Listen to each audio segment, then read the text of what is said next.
Twelfth class chemistry chapter पढ़ रहे हैं आप, electrochemistry, topic Faraday laws. Faraday gave two laws. Faraday first law of electrolysis. This law states that the amount of substance deposited or liberated at any electrode is directly proportional to the quantity of electricity passed through the solution of electrolyte.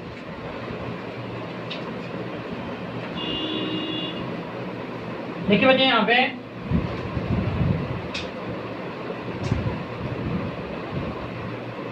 Simple एक beaker है।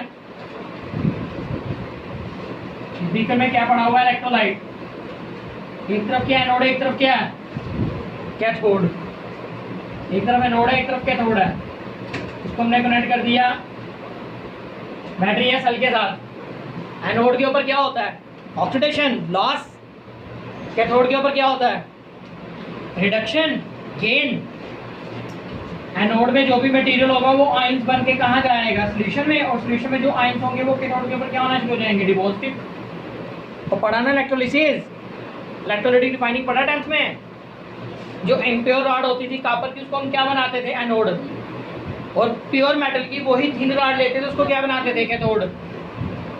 Anode में जो impure metal था वो ions बन के कहाँ जाता था? सॉल्यूशन में। और सॉल्यूशन में जो आयंस होते थे वो कैथोड की तरफ जाके क्या होते थे? डिपॉजिटेड। सिंपल एक छोटी सी एग्जांपल, यहाँ पे क्या पड़ा हुआ है? Copper sulphate solution. कौन सा सॉल्यूशन है? Copper sulphate. एक तरफ हमने क्या लिया है? Impure rod. ये इम्प्योर रॉड किसकी बनी हुई है? इम्प्योर कॉपर की। एक तरफ हमने क्या लिया है? Thin rod of copper. Thin rod of copper. इसको क्या बनाया हमने? एनोड। इसको क्या बनाया हमने? कैथोड। कनेक्ट कर दिया हमने इसको बैटरी के साथ, करंट को पास ऑन किया। एनोड किसका बना हुआ है? कॉपर का। एनोड के ऊपर क्या होगा? ऑक्सीडेशन। 2 इलेक्ट्रॉन लूज करेगा, किसमें कन्वर्ट हो जाएगा? Copper two positive. इस सॉल्यूशन के अंदर कौन कौन से आयंस हैं? Copper two positive. और कौन से आयंस हैं? Sulphate two negative. ये कॉपर का बना हुआ है। कॉपर ने 2 इलेक्ट्रॉन लूज किए और किस में कन्वर्ट हो गया? कॉपर टू पॉजिटिव में। बच्चे इम्प्योर कॉपर की रॉड है, इसको हमने क्या बनाया? एनोड बनाया। यहाँ पे हमने प्योर कॉपर की रॉड ली हुई है, थिन प्योर की कॉपर की रॉड। इसको क्या बनाया हमने? Cathode.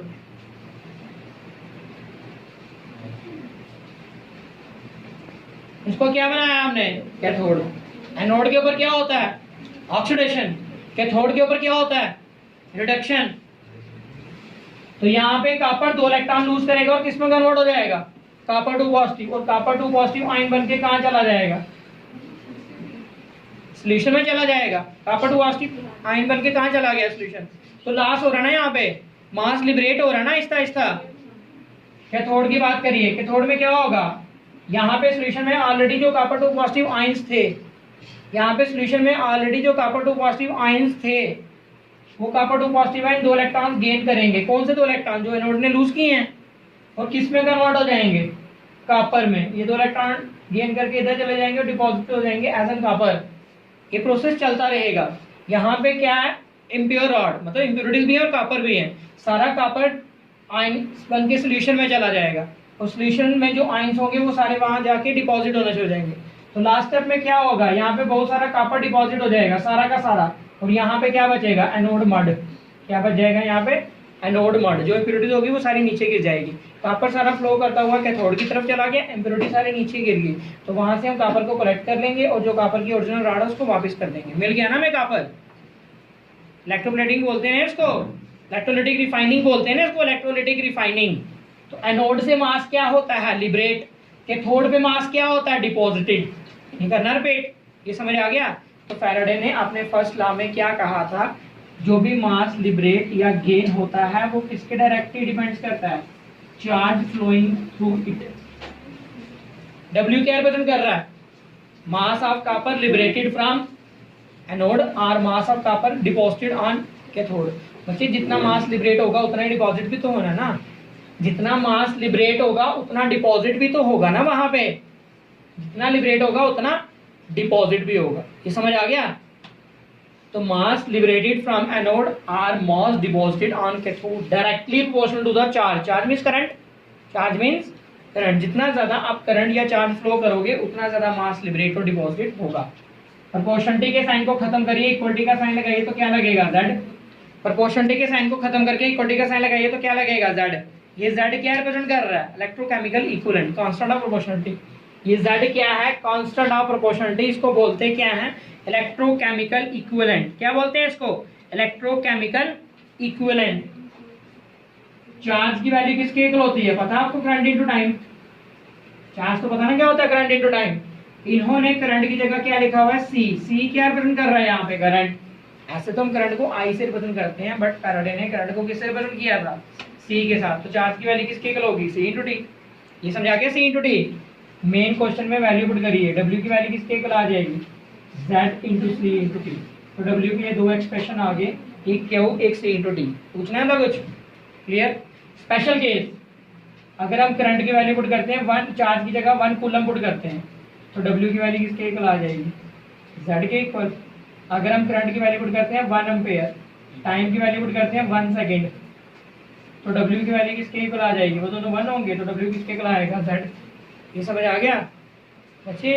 Faraday first law states that the mass liberated from anode or ओ और आर, दोनों मास इक्वल होते हैं, लिबरेट और डिपॉजिट। जितना लिबरेट होगा उतना डिपॉजिट होगा ना।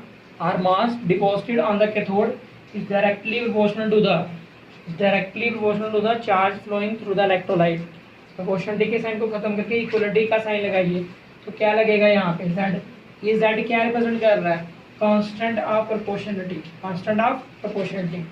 चार्ज का बेसिक फॉर्मूला किसके इक्वल होता है, करंट इनटू टाइम। फैराडे ने अपने फर्स्ट लॉ में करंट को किससे रिप्रेजेंट किया था, सी के साथ।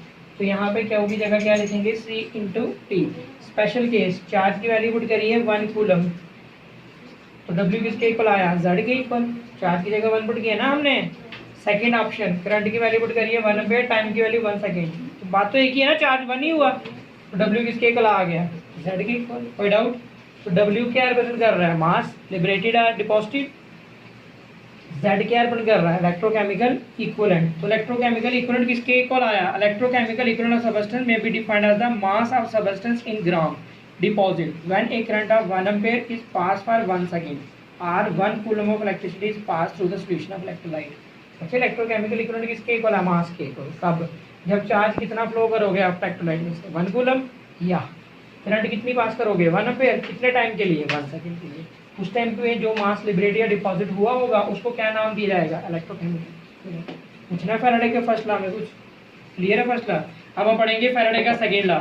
फैराडे ने अपने सेकेंड लॉ में क्या कहा था, देखिए सेकेंड लॉ में इसने क्या किया, इसने कहा अगर हमारे पास डिफरेंट बीकर है, अगर हमारे पास डिफरेंट बीकर है, ये आ गया फर्स्ट बीकर, ये आ गया सेकंड बीकर, इधर क्या लगा हुआ है, एनोड, इधर क्या लगा हुआ है, कैथोड। इधर क्या है, एनोड, इधर क्या है, कैथोड।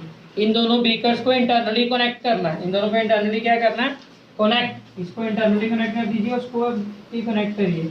यहाँ पे क्या लगाना है, की के साथ क्या लगानी है, बैटरी। एक तरफ की लगाइए, इस तरफ बैटरी लगाइए और इसको कनेक्ट कर दीजिए। पहले वाला क्या एक्ट कर रहा है, एनोड, इसके पास साइन क्या होगा, पॉजिटिव। दूसरे वाला, ये एनोड आ गया, कैथोड आ गया, फिर ये वाला क्या एक्ट करेगा, एनोड। ये छोटे वाला क्या एक्ट कर रहा है, एनोड। बाहर वाला क्या एक्ट करेगा, कैथोड। ये तो कनेक्ट किया हुआ ना इसको। कैथोड के ऊपर साइन क्या होता है, नेगेटिव, तो यहाँ पे क्या साइन लगेगा, नेगेटिव। ये समझ आ गया। पहला कंटेनर एनोड कैथोड, दूसरा कंटेनर एनोड कैथोड। इंटरनली भी कनेक्ट कर दिया, एक्सटर्नली भी कनेक्ट कर दिया बाय यूजिंग ए की एंड बैटरी, की एंड बैटरी। इसमें क्या फिल किया हुआ है, कॉपर सल्फेट। इसमें क्या फिल किया हुआ है, सिल्वर नाइट्रेट, AgNO3। एक तरफ कॉपर सल्फेट है, एक तरफ AgNO3 है। फैराडे ने सेकेंड लॉ में क्या कहा था, this law states that when same quantity of electricity is pass through different electrolyte connected in series, then the weight या mass of substance deposited or liberated at that those electrodes are in the ratio of their equivalent weights। Faraday ने अपने second law में क्या कहा, अगर हम different cell ले रहे हैं, डिफरेंट इलेक्ट्रोलाइट्स ले रहे हैं और उनको किस में कनेक्ट कर रहे हैं, सीरीज में। कैसे कनेक्ट कर रहे हैं उनको, सीरीज में। तो इस केस में जो वेट डिपॉजिट या लिबरेट होगा, उनकी जो रेशियो होगी वो किसके इक्वल होगी, उनके इक्विवेलेंट वेट पे। किसके इक्वल होगी, इक्विवेलेंट वेट पे। देखिए यहाँ पे क्या होगा, ऑक्सीडेशन, यहाँ पे क्या होगा, डिपोजिशन, यहाँ पे क्या होगा, ऑक्सीडेशन, यहाँ पे क्या होगा, डिपोजिशन। यहाँ पे जो मास कलेक्ट हुआ कॉपर का, उसका वेट करिए, सपोज करिए इस केस में जो कॉपर का वेट है, इस केस में जो कॉपर का वेट है वो कितना आया है, 31.75। इस केस में जो सिल्वर का वेट है वो कितना आया है, 108। ये वेट निकला कॉपर का और सिल्वर का। ये क्या निकला, वेट ऑफ कॉपर, ये क्या निकला, weight of silver. Equivalent weight निकालो कॉपर का, पढ़ा ना इक्विवेलेंट वेट के बारे में। ऊपर क्या लिखना होता है, इक्विवेलेंट वेट का फॉर्मूला क्या होता है, ऊपर क्या लिखना है, एटॉमिक मास, नीचे क्या लिखना है, वैलेंसी। पढ़ा था ना ये, ऊपर क्या लिखना है, एटॉमिक मास, नीचे क्या लिखना है, वैलेंसी। कॉपर का एटॉमिक मास कितना होता है, 63.5। वैलेंसी कितनी है इसकी, दी हुई है 2 पॉजिटिव, 2 इलेक्ट्रॉन लूज किए ना इसने। इसको डिवाइड करेंगे तो क्या आंसर आएगा, 31.75। सिल्वर का इक्विवेलेंट वेट निकालिए, सिल्वर के ऊपर क्या चार्ज होता है, 1 पॉजिटिव। ये पता है G पॉजिटिव होता है सिल्वर का सिंबल। इसका एटॉमिक मास कितना है सिल्वर का, 108। कितना इलेक्ट्रॉन लूज किए इसने, 1। वैलेंसी कितनी है, 1। तो क्या आंसर आएगा, 108। तो ये देखिए, अभी आपको बोला जब भी डिफरेंट इलेक्ट्रोलाइट कनेक्ट होंगे तो उनके जो वेट्स की रेशियो होगी, उनके जो वेट्स की रेशियो होगी वो किसके इक्वल होगी, ratio of their equivalent weights, ratio of their equivalent weight. तो हो गया ना प्रूफ, ये क्या वेट, ये क्या इक्विवेलेंट वेट, इक्वल है। ये क्या वेट, ये क्या इक्विवेलेंट वेट, इक्वल है। ये समझ आ गया।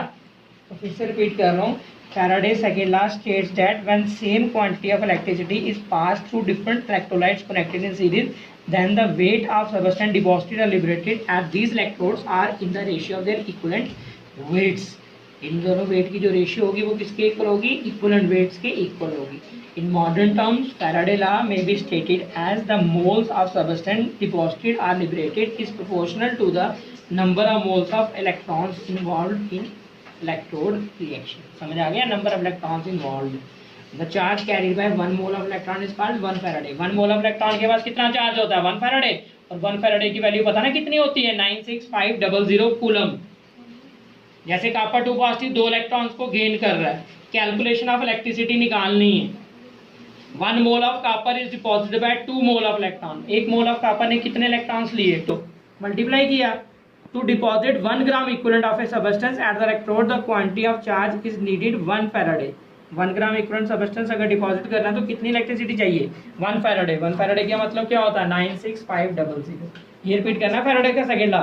डिफरेंट इलेक्ट्रोलाइट्स को कनेक्ट करिए सीरीज में, उन पे वेट्स निकालिए और उनके जो वेट्स की रेशियो होगी वो किसके इक्वल होगी, किसके प्रोपोर्शनल होगी, देयर इक्विवेलेंट वेट्स। क्लियर है। Thank you students.